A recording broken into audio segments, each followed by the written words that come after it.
Soviet Navy. Ramey has trained most of their officer corps. He's nearly a legend in the submarine community. The most deadly submarine ever built. This thing could park a couple of hundred warheads off Washington. Nobody'd know a thing about it until it was all over. And once more, we play our dangerous game with our old adversaries, the American Navy.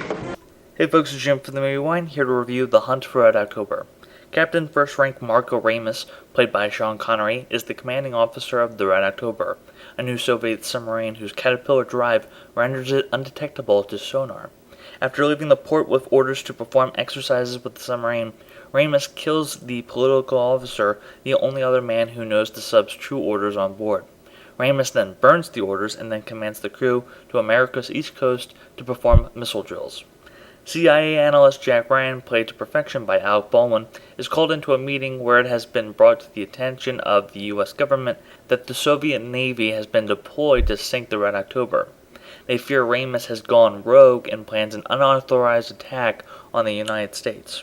Ryan, who has researched Ramis before, believes he plans to defect against the Soviet country.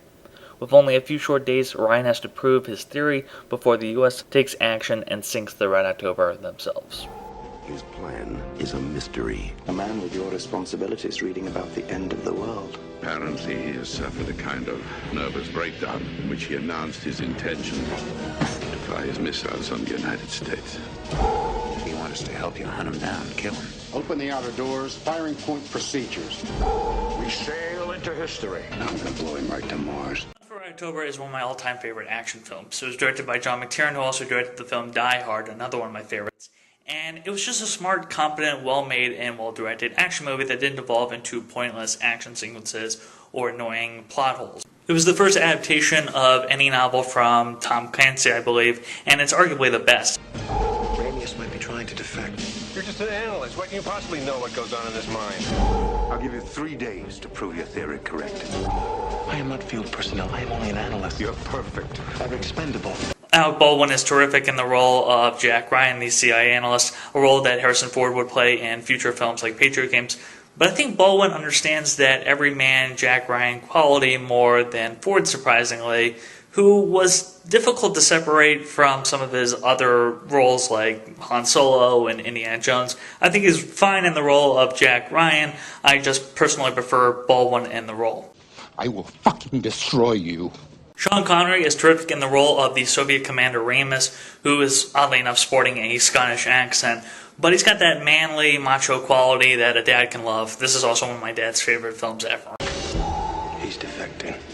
You willing to bet your life on that? The rest of the supporting cast is terrific as well. You have James Earl Jones as one of Jack Ryan's superiors. You have Scott Glenn as a commander of the USS Dallas, an American submarine that tries to intercept with the Red October. You have Stellan Skarsgård as a Soviet commander within the Soviet Navy trying to sink the Red October. You also have Sam Neill as the second in command on the Red October, who's given a surprising level of depth.